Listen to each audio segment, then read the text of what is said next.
بابل پہنچنے کے بعد شہزادی اربا نے اپنے باپ کو مصر میں پیش آنے والے سارے واقعات تفصیل سے بتائے۔ بادشاہ نے اپنی شہزادی کی بات سے پورا اتفاق کیا اور اسے بتایا کہ بابل کے حالات پہلے جیسے نہیں رہے، خزانہ بھی روز بروز خالی ہوتا جا رہا ہے۔ ایسے میں مصر جیسے امیر ملک سے بادشاہ کی رشتہ داری اس کے مالی حالات کے لیے نہایت فائدہ مند ہوگی۔ اس نے شہزادی کو اپنی اگلی چال کے لیے نہایت احتیاط کرنے کو کہا۔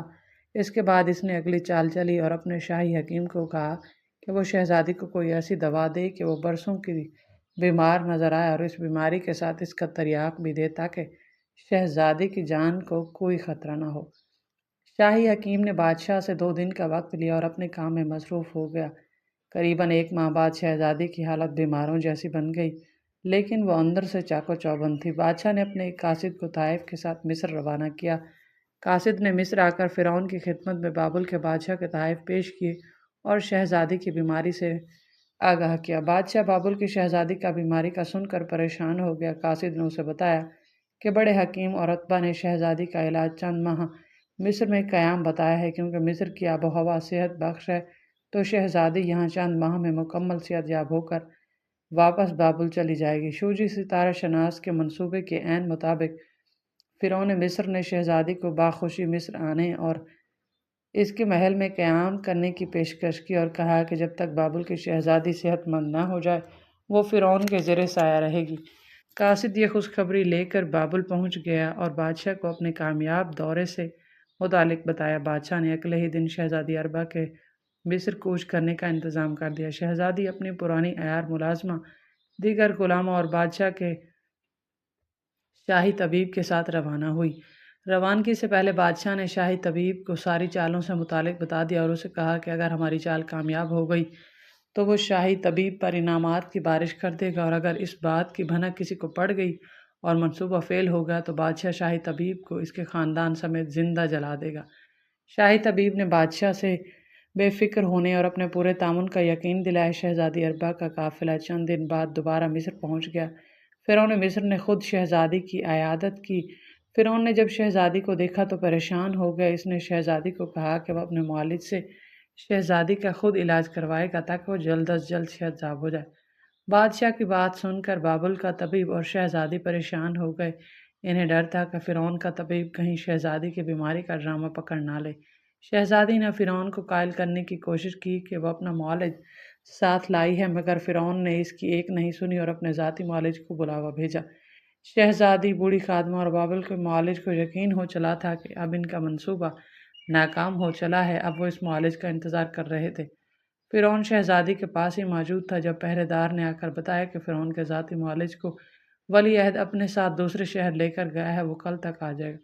فرعون نے کہا کہ اسے یاد نہیں رہا کہ قابوس اس کی اجازت سے معالج کو فرعون کے قریبی رشتہ دار کے علاج کے لیے لے کر گیا۔ فرعون نے شہزادی کو کہا کہ اگر وہ چاہے تو کسی دوسرے معالج کا بندوبست کر دے، مگر شہزادی نے یہ کہہ کر انکار کر دیا کہ وہ طبیعت بہتر محسوس کر رہی ہے اور فرعون کے معالج کا کل تک انتظار کر لے گی۔ فرعون نے شہزادی کو آرام کا مشورہ دیا اور محل سے چلا گیا۔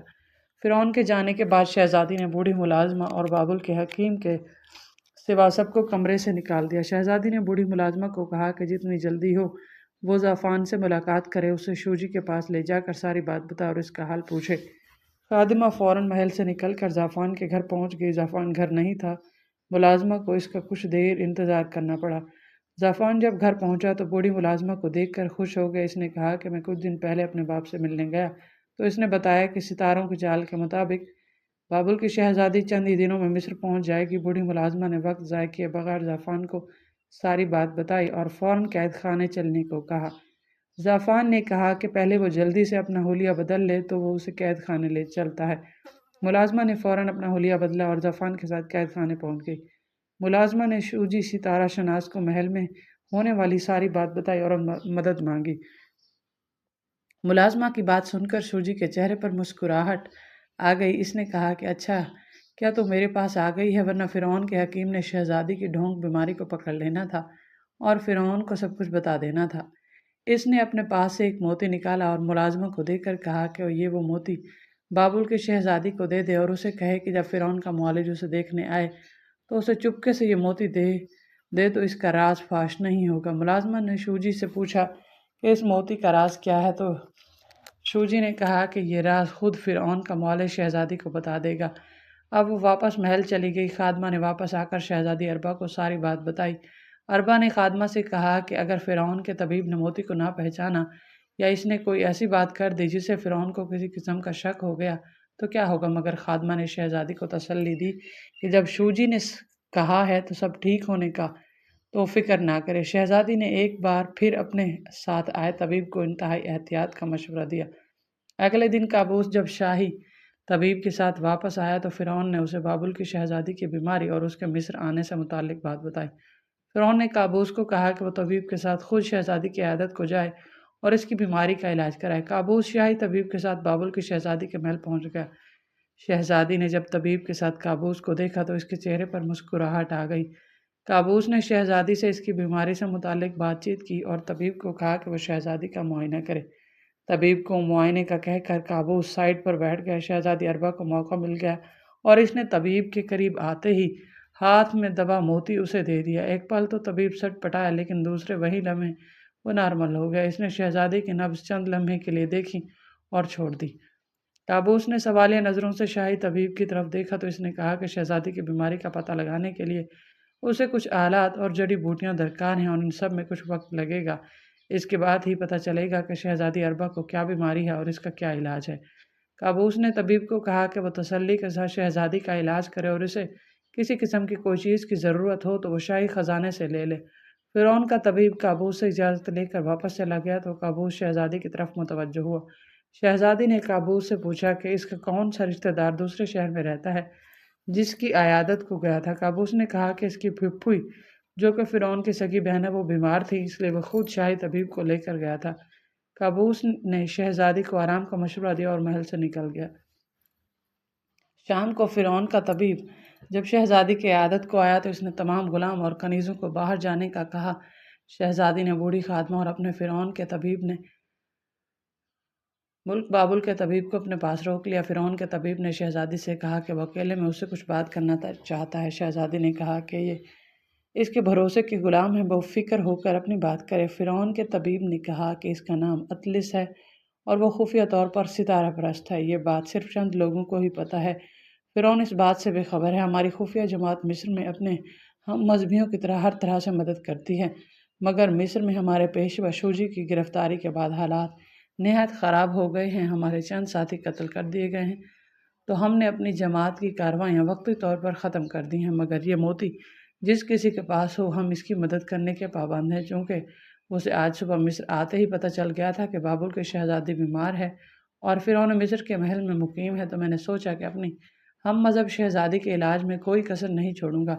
یہاں تک بول کر وہ چپ ہو گیا۔ شہزادی نے شروع سے لے کر آخر تک ساری بات اطلس کو طبیب کو بتا دی۔ ساری بات سننے کے بعد اطلس نے اسے یقین دلایا کہ وہ ہر طرح سے شہزادی کے ساتھ تعاون کرے گا۔ باقی رہا شہزادی کی بیماری کا مسئلہ تو وہ وہی کچھ فرعون کو کہہ دے گا جو شہزادی کے طبیب نے کہا ہے۔ بابل کی شہزادی کی ساری کاروائیاں اور رکاوٹیں اپنے آپ دور ہوتی جا رہی تھیں۔ اب اسے باقی 4 ماہ میں اخناتون کے پجاری کے ساتھ کچھ ایسا کرنا تھا کہ وہ سالانہ عبادت والے دن دیوتا کا پھول شہزادی اربا کو دے دے۔ کافی سوچ بچار کے بعد شہزادی کے دماغ میں پجاری کو قابو کرنے کی کوئی ترکیب نہ آئی تو عیار خادمہ نے شہزادی کو شوجی ستارہ شناس سے مشورے کا کہا۔ شہزادی نے خادمہ کی ذہانت کی داد دی اور اسے کہا کہ وہ کل ہی زفان کے ساتھ شوجی سے قید خانے مل کر ساری بات بتائے اور اس مسئلے کا حل پوچھ کر آئے۔ شوجی نے شہزادی اربا کو پیغام بھیجا کہ وہ اسے 1 ہفتے کا وقت دے تاکہ وہ ستاروں کی چال کے مطابق پجاری کا ذائچہ بنا سکے اور اس کو قابو کرنے کا کوئی طریقہ سوچ سکے۔ شہزادی اربا نے خود کو ملکہ مصر سمجھنا شروع کر دیا تھا۔ 1 ہفتے بعد زفان نے بوڑھی ملازمہ کے ذریعے شہزادی کو پیغام بھیجا کہ وہ جلد از جلد 3-4 خوبصورت دوشیزاؤں کا بندوبست کرے اور ان کو 1 ہفتے تک شراب کے ساتھ یہ سفوف پلائے۔ اس کے بعد لڑکیوں کو پجاری کے پاس کیسے بھیجنا ہے ہفتہ ختم ہونے سے پہلے وہ بتا دے گا۔ شہزادی اربا نے زعفان کو کچھ جواہرات بھیجوائے اور کہا کہ وہ مصر کے کسی دیہات سے لڑکیاں خرید لے اور انہیں اپنے گھر منتقل کر دے۔ اس کے بعد شوجی نے جس طرح کہا ہے بالکل اس طرح ان کو شراب میں سفوف ملا کر پلائے۔ ظفان نے 4 خوبصورت لڑکیاں خرید لی اور انہیں رات کے اندھیرے میں اپنے گھر منتقل کر دیا۔ ظفان نے پورا ہفتہ لڑکیوں کو اپنے باپ شوجی کے کہنے پر شراب میں سفوف ملا کر پلایا۔ آخری دن ظفان صبح اپنے باپ شوجی سے ملنے گیا تو شوجی نے اسے کہا کہ شہزادی اربا کو کہو کہ وہ شاہی پجاری کو پیغام بھیجے کہ وہ کل پجاری سے ملنے اخناتون کے عبادت خانے آئے گی اور اپنی بیماری کے ختم ہونے کے واسطے پوجا کروائے گی۔ ستارہ شناس نے کہا کہ شہزادی کے ساتھ 4 غلام لڑکیوں کو بھی بھیجنا۔ جب پجاری پوجا سے فارغ ہو جائے تو یہ غلام لڑکیاں شراب میخانوں کے ساتھ اس کو اور اس کے ساتھیوں کو بھیٹ کر دے۔ شہزادی کسی بہانے سے رات مندر میں رکنے کی بات بھی پجاری سے کر لے۔ اس کے بعد جو کچھ ہوگا شہزادی کے حق میں ہوگا۔ شہزادی اپنی مرضی کے مطابق باقی فیصلے خود کر لے۔ چونکہ ستاروں کی چال شہزادی کے حق میں ہے تو اسے پورا یقین ہے کہ شہزادی ٹھیک فیصلہ لے گی۔ ان سب کے بعد شوجی نے کہا کہ مجھ سے نئے چاند کی تاریخ آنے تک ملاقات نہ کی جائے۔ نئے چاند کو 2 تاریخ کو ظفان شہزادی کا پیغام لے کر ملنے آ سکتا ہے۔ ظفان نے واپس آ کر بوڑھی خادمہ کے ذریعے شہزادی کو ساری بات پہنچا دی۔ شہزادی نے اسی وقت ایک قاصد فرعون کے دربار میں بھیجا کہ وہ کل اخناتون دیوتا کی عبادت کے لیے مندر جانا چاہتی ہے تاکہ وہ اپنی صحت یابی کے لیے پوجا کر سکے۔ فرعون نے باخوشی شہزادی کو اجازت دے دی اور سپہ سالار کو چند سپاہی شہزادی کے ساتھ مندر بھیجنے کی تلقین بھی کی۔ اگلے دن شہزادی کے حکم پر 4 غلام لڑکیوں کو اچھی طرح تیار کروایا گیا۔ ان کے لباس اس طرح پہنائے گئے کہ دیکھنے والوں کی نظریں ان سے ایک پل کو نہ ہٹیں۔ شہزادی نے مندر جانے کے لیے شام کا وقت مقرر کیا۔ شاہی دستے کے ہمراہ شہزادی اربا اخناتون کے مندر پہنچ گئی۔ مندر کے چھوٹے پجاریوں نے دروازے پر اس کا استقبال کیا۔ شہزادی کو بہت غصہ آیا کہ مندر کے بڑے پجاری نے اس کا استقبال کیوں نہ کیا، تو بوڑھی ملازمہ نے اسے بتایا کہ کیونکہ شہزادی ستارہ پرست ملک بابل سے تعلق رکھتی ہے اس لیے پجاری نے اسے اتنی اہمیت نہیں دی۔ شہزادی پیچو تاب کھا کر رہ گئی۔ مندر کے اندر پہنچنے کے بعد شہزادی نے اپنے غلاموں کو ایک حد تک روک دیا اور خود اخناتون کے طویل قامت بدھ کے پاس چلی گئی جہاں بڑا پجاری آنکھیں بند کیے کچھ پڑھ رہا تھا۔ شہزادی نے روایت کے مطابق بدھ کو سجدہ کیا اور پجاری کے سامنے بیٹھ گئی۔ کچھ دیر بعد پجاری نے آنکھیں کھولیں اور شہزادی کو جھک کر تعظیم دی۔ اس کے بعد پجاری نے شہزادی اربا کی طبیعت سے متعلق پوچھا۔ شہزادی نے پجاری کا شکریہ ادا کیا اور اسے بتایا کہ وہ چند ماہ سے بیمار ہے اس لیے وہ یہاں عبادت کے لیے آئی ہے۔ پجاری نے تھوڑی دیر بعد عبادت شروع کر دی۔ شہزادی آنکھیں بند کیے منتروں کے شلوک سننے لگی۔ کافی دیر بعد پوجا ختم ہوئی تو پجاری نے اخناتون کے بت کے پیروں میں پڑی پھلوں کی ٹوکری شہزادی کو کھانے کو دی اور اسے کہا کہ اب وہ جلد ہی صحت یاب ہو جائے گی۔ اس کے بعد شہزادی نے پجاری کا شکریہ ادا کیا اور غلام لڑکیوں کو اپنے پاس بلایا۔ پجاری نے جب لڑکیوں کو دیکھا تو دیکھتا رہ گیا۔ اس کا سارا دھیان ان حسین غلام لڑکیوں کی طرف تھا۔ شہزادی نے اس کی نظروں میں ہوس دیکھ لی۔ لڑکیوں کے پاس آنے پر شہزادی نے پجاری کو کہا کہ وہ یہ لڑکیاں پجاری کو بھیٹ کرنے کے لیے لائی ہے۔ پجاری کی خوشی اس کے چہرے سے واضح ہوتی تھی۔ شہزادی نے پجاری کو لڑکیوں کے ساتھ کچھ جواہرات بھی بھیٹ کیا اور کہا کہ اگر پجاری اجازت دے تو وہ رات کا کچھ حصہ اخناتون کے مندر میں ہی گزارنا چاہتی ہے۔ پجاری اور اس کے ساتھ ہی جا کر آرام کرے۔ شہزادی نے کہا کہ جب اس کا دل چاہے گا وہ سپاہیوں کے ساتھ واپس محل چلی جائے گی۔ پجاری نے باخوشی شہزادی کو مندر میں رکنے کی اجازت دے دی اور اپنے پجاری ساتھیوں سے کہا کہ غلام کنیزوں کو مندر کے ساتھ رہائش گاہ چھوڑ آئیں جہاں وہ آرام کر لیں۔ پجاری نے شہزادی سے اجازت مانگی اور مندر کے اندرونی کمروں کی طرف بڑھ گیا۔ شہزادی نے بوڑھی خادمہ اور بابل کے طبیب کے سوا تمام سپاہیوں اور غلاموں کو حکم دیا کہ وہ مندر کی سرائے میں آرام کریں۔ جب واپس جانا ہوگا وہ انہیں بلا لے گی۔ اب مندر میں شہزادی اربا اور اس کے رازدان طبیب اور خادمہ رہ گئے۔ شہزادی اب اس پل کا انتظار کرنے لگی جس کے بارے میں شوجی نے اسے بتایا تھا۔ اسے نہیں پتا تھا کہ آگے کیا صورتحال ہوگی اور اسے کیا کرنا ہے۔ تقریباً 2 گھنٹے کے بعد اچانک مندر کے اندرونی کمرے سے پجاری بدحواس بھاگتا ہوا باہر آیا تو اس کے کپڑے خون میں لت پت تھے۔ شہزادی اس کی حالت دیکھ کر حیران ہو گئی۔ شہزادی نے پجاری سے اس کی حالت سے متعلق پوچھا تو اس نے اندرونی کمرے کی طرف اشارہ کیا۔ شہزادی اور اس کے ساتھی جب اندرونی کمرے میں پہنچے تو 4 غلام لڑکیاں اور 2 مندر کے پجاریوں کی لاشیں خون میں لت پت پڑی تھیں۔ شہزادی یہ سب دیکھ کر پریشان ہو گئے مگر دوسری طرف چالاک خادمہ کے چہرے پر مسکراہٹ تھی۔ اس نے فوراً شہزادی کو کہا کہ یہی موقع ہے جب وہ پجاری کو اپنے جال میں پھنسا سکتی ہے کیونکہ ان دنوں مصر میں قتل کی سزا انتہائی سنگین ہوتی تھی۔ اس لیے اب شطرنج کی یہ چال شہزادی کے حق میں تھی۔ شہزادی نے مندر کے احاطے میں آ کر پجاری کو دیکھا تو اخناتون کے بت کے قدموں میں گرا تھا۔ شہزادی نے اسے آواز دی تو وہ بھاگ کر شہزادی کے قدموں میں گر گیا۔ شہزادی نے اس سے پوچھا کہ کیا وجہ ہوئی کہ اس نے چند 6 لوگوں کو ایک ساتھ قتل کر دیا۔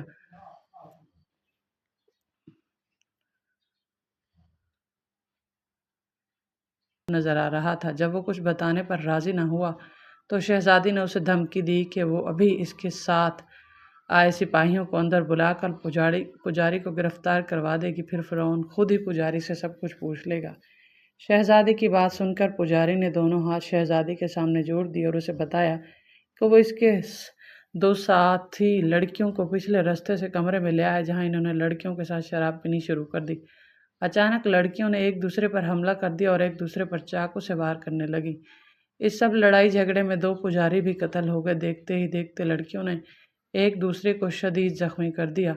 خود پجاری نے اپنی جگہ سے کئی بار حرکت کرنی چاہی تو اسے ایسا محسوس ہوا کہ کسی نادیدہ قوت نے اس کے قدم جکڑ لیے ہیں۔ جب ساری لڑکیاں مر گئیں تو پجاری کی قوت بھی بحال ہو گئی اور وہ باہر آ گیا۔ آگے کی ساری صورتحال کا شہزادی کو پتہ ہے۔ شہزادی نے پجاری سے کہا کہ اس کی بات کا کوئی بھی یقین نہیں کرے گا اور فرعون نہ صرف اسے موت کی سزا دے گا بلکہ پجاری کا پورا خاندان ختم کر دے گا۔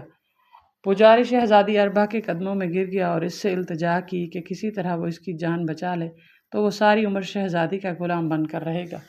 شہزادی کے چہرے پر بھرپور مسکراہٹ آ گئی۔ اس نے پجاری کو کہا کہ اب وہ وہی کچھ کرے گا جو میں کہوں گی۔ سب سے پہلے وہ اخناتون کے بت کے سامنے کھڑا ہو کر قسم کھائے کہ وہ شہزادی کا وفادار رہے گا اور شہزادی اسے جس کام کا کہے گی وہ کرے گا۔ پجاری نے فوراً بت کے سامنے کھڑے ہو کر قسم کھائی تو شہزادی نے پجاری سے کہا کہ لاشوں کو وہ مندر میں ہی کہیں ٹھکانے لگا دے۔ اس سب میں بوڑھی خادمہ اور بابل کا طبیب اس کی مدد کریں گے۔ بعد میں جب کوئی اسے 2 پجاریوں سے متعلق پوچھے تو وہ کہہ دے کہ وہ بابل کی شہزادی کے کہنے پر اخناتون کے مذہب کی تبلیغ کرنے بابل چلے گئے ہیں، باقی سب وہ خود سنبھال لے گی۔ پجاری نے بوڑھی خادمہ اور بابل کے طبیب کے ساتھ مل کر ساری لاشیں مندر کے پیچھے ایک کھڈے میں دفنا دی۔ اس سب کے دوران صبح ہو گئی۔ شہزادی نے پجاری کو تسلی دی اور کہا کہ وہ کچھ دن اکیلے گزارے اور عوام کو بتائے کہ وہ ایک خاص عبادت میں مشغول ہے، اس لیے وہ کسی سے نہیں ملے گا۔ بعد میں شہزادی خود کسی وقت اسے ملنے آئے گی۔ یہ سب باتوں کے بعد شہزادی نے غلاموں اور سپاہیوں کو بلایا اور واپس فرعون کے محل چلی گئی۔ شہزادی شطرنج کی ایک بہت بڑی چال جیت چکی تھی۔ حالات اور واقعات سب اس کے حق میں جا رہے تھے۔ شہزادی اربا نے پجاری کو ایسے شکنجے میں کسا تھا جس سے نکلنا اس کے لیے ناممکن تھا۔ شہزادی اپنی اس کامیابی پر پھولے نہیں سما رہی تھی۔ اب اسے نئے چاند کی دوسری تاریخ کا انتظار تھا جب وہ شوجی کو ساری بات بتا کر اگلے لائے عمل سے متعلق پوچھ سکے۔ زعفران نے چاند کی دوسری تاریخ کو اپنے باپ شوجی سے ملاقات کی اور اسے یہ خوشخبری سنائی کہ سارے مہرے اب شہزادی کے حق میں ہیں تو شوجی نے کہا کہ نہیں، ابھی چند اہم کام باقی ہیں۔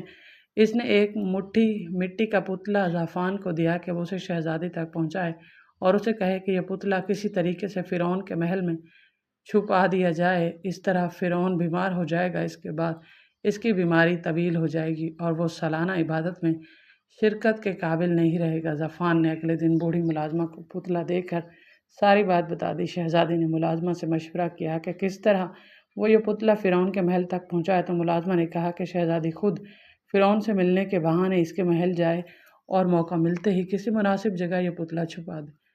چند دن بعد شہزادی کی طبیعت کافی حد تک بہتر ہو گئی تو اس نے غلام کے ذریعے فرعون کو ملاقات کا پیغام بھجوایا۔ فرعون نے اگلے دن شہزادی کو کھانے کی دعوت دے دی۔ شہزادی کے لیے اس سے اچھا موقع کوئی نہ تھا۔ شہزادی فرعون کے محل پہنچی تو فرعون نے شہزادی کا استقبال کیا اور اسے اپنے حرم میں لے گیا۔ فرعون نے شہزادی کو کہا کہ اب وہ تندرست لگ رہی ہے۔ فرعون نے شہزادی کو 2 ماہ بعد ہونے والی عبادت میں شمولیت کی دعوت دی جسے شہزادی نے بخوشی قبول کر لیا۔ شہزادی نے فرعون سے کابوس کے متعلق پوچھا تو فرعون نے اسے بتایا کہ وہ آج کل اپنی پھوپھی کے پاس دوسرے شہر قیام پذیر ہے کیونکہ فرعون کی بہن بیمار ہے تو وہ اس کے علاج کی غرض سے وہیں رک گیا ہے۔ فرعون نے شہزادی کو بتایا کہ کابوس اپنی پھوپھی ذات کو پسند کرتا ہے اور اس سے شادی کرنا چاہتا ہے۔ اس بات پر فرعون کو بھی کوئی اعتراض نہیں ہے۔ یہ بات سن کر شہزادی پریشان ہو گئی۔ فرعون اس سے یہ باتیں کرتا رہا لیکن شہزادی اپنی سوچوں میں گم رہی۔ فرعون کے ٹوکنے پر شہزادی سنبھل گئی۔ اس نے فرعون سے کہا کہ مجھے پتہ چلا ہے کہ شاہی پجاری جس لڑکی کو پھول دے دے وہی ملکہ مصر بنتی ہے۔ تو فرعون نے کہا کہ وہ عبادت سے کچھ دن پہلے پجاری کو بلا کر ساری بات بتا دے گا۔ اس طرح پجاری اس کی بہن کی بیٹی کو پھول دے دے گا اور یہ شادی ہو جائے گی۔ یہ سن کر شہزادی چپ رہ گئی۔ اسے اپنی بساط الٹی نظر آ رہی تھی۔ اپنے سپہ سالار نے اندر آنے کی اجازت مانگی تو فرعون نے اسے اندر بلا لیا۔ سپہ سالار نے فرعون کو بتایا کہ ایک غیر ملکی مہمان اس سے ملنے آیا ہے۔ فرعون شہزادی سے معذرت کرتا کھانا چھوڑ کر اٹھ گیا اور شہزادی کو کہا کہ وہ اپنا کھانا مکمل کر کے محل گھوم لے۔ فرعون اس سے پھر کسی وقت ملاقات کرے گا۔ فرعون کے جانے کے بعد شہزادی نے فرعون کے حرم میں پتلا چھپانے کی جگہ تلاش کرنا شروع کر دی۔ شہزادی نے فرعون کے شراب خانے میں پتلا ایسی جگہ چھپا دیا جہاں اسے تلاش کرنا آسان نہ تھا۔ پتلا چھپا کر شہزادی واپس اپنے محل آ گئی۔ اب اسے یہ پریشانی تھی کہ کہیں قابوس اپنی چچا زاد کی وجہ سے عین وقت پر شہزادی سے شادی کرنے سے انکار نہ کر دے۔ اس نے بوڑھی ملازمہ کو فرعون سے ہونے والی ساری بات بتائی تو ملازمہ نے کہا یہ تو بہت برا ہوا، اب ہمیں کچھ اور سوچنا پڑے گا اور اس کا حل شوجی ہی بتائے گا۔ اگلے دن بوڑھی ملازمہ اور زعفران شوجی سے ملنے قید خانے پہنچے اور اسے ساری بات بتائی تو شوجی کچھ دیر مراقبے میں چلا گیا۔ تھوڑی دیر بعد شوجی نے آنکھیں کھولی اور انہیں بتایا کہ ولی عہد قابوس سے شادی کے خواب اکیلی شہزادی اربا ہی نہیں دیکھ رہی بلکہ پورے شاہی خاندان کی کوشش ہے کہ ان کی کسی بیٹی سے قابوس کی شادی ہو جائے۔ اس مقصد کے لیے شاہی خاندان بھی پوری تگ و دو کر رہا ہے۔ اس نے اپنے بیٹے زعفران کو کہا کہ وہ مصر کے مسافات کے جنگل چلا جائے۔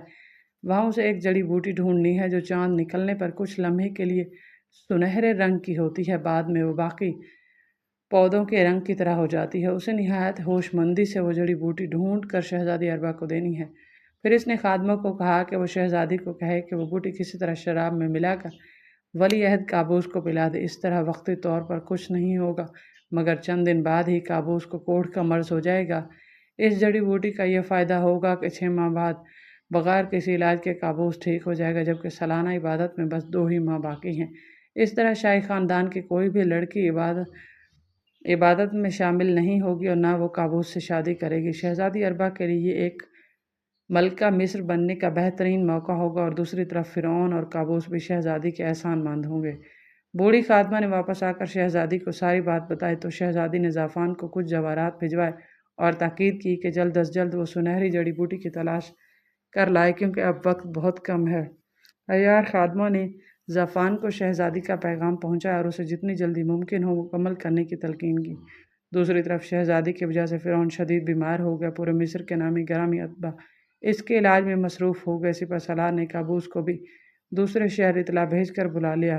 فرعون بستر سے لگ گیا تھا۔ اتباع نے اپنی پوری کوشش کر لی لیکن فرعون کی حالت میں کوئی خاطر خواہ بہتری نہ تھی۔